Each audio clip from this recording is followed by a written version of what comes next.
सुमिरन कई के नारायण के और ले बजरंग बली के नाम। कैसे दीदी? और देवी शारदा तो का सुमिरन, देवी शारदा तो का सुमिरो, देवी शारदा तो का सुमिरो, ये ठैया के बीच मझार देवी शारदा तो का।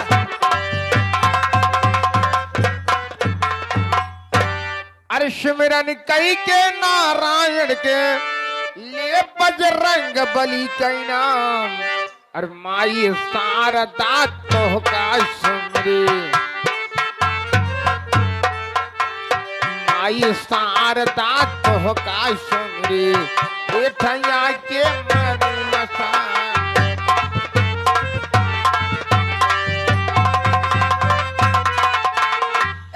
अरे कौने गांव से तू चला आया? कहाँ से दीदी होता है? ये कौने गांव से तू चला आया? अरे कहवा लगाया खेला हो? अरे अपने गुरु के नाम नाव बताई जा, हे अपने गुरु के नाव बताई जा, के करे हा गतेला हो।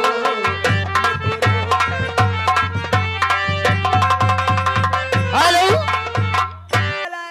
कहवा लगाया खेला हो?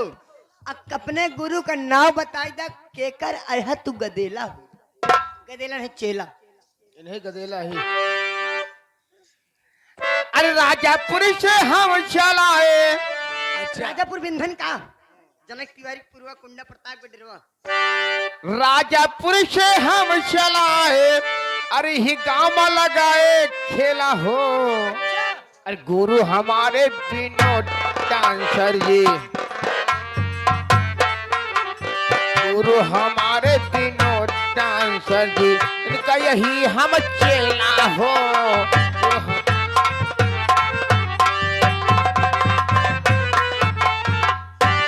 अरे काहे कन्निया कड़वी लागे, ए काहे कन्निया कड़वी लागे, और काहे कल लागे शीतल छाव।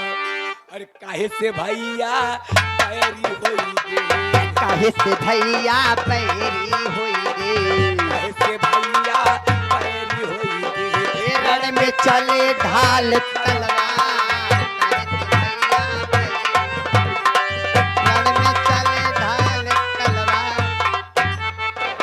हे हाय हाय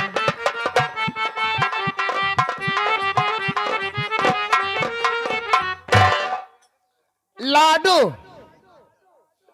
लाडू बुआ जी साहब 21 रुपया इनाम हम मियाँ कड़वी लागे।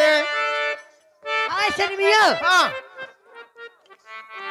अरे खाई से मियाँ कड़वी लागे, हाँ राजा। अरे बैठे लागे शीतल छाव। मिश्रा जी अरे कैसे? हिस्सा से भैया पैरी होइगे, हिस्सा से भैया पैरी होइगे, राम चल ढाल तलवार।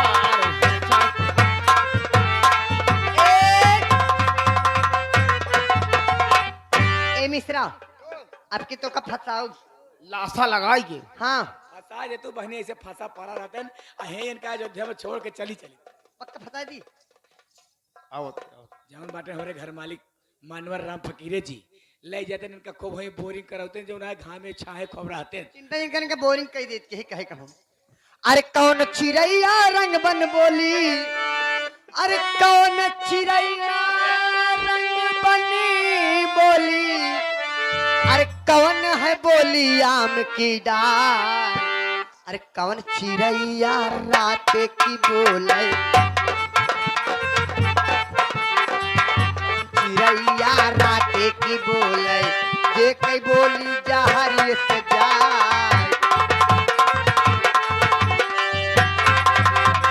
हेलो अरे हम जुआ तेरे हाथी पोत कैला गई कचहरी, दुश्मन देखी देखी कर जाए। ओ सारदा भैया की, लो जो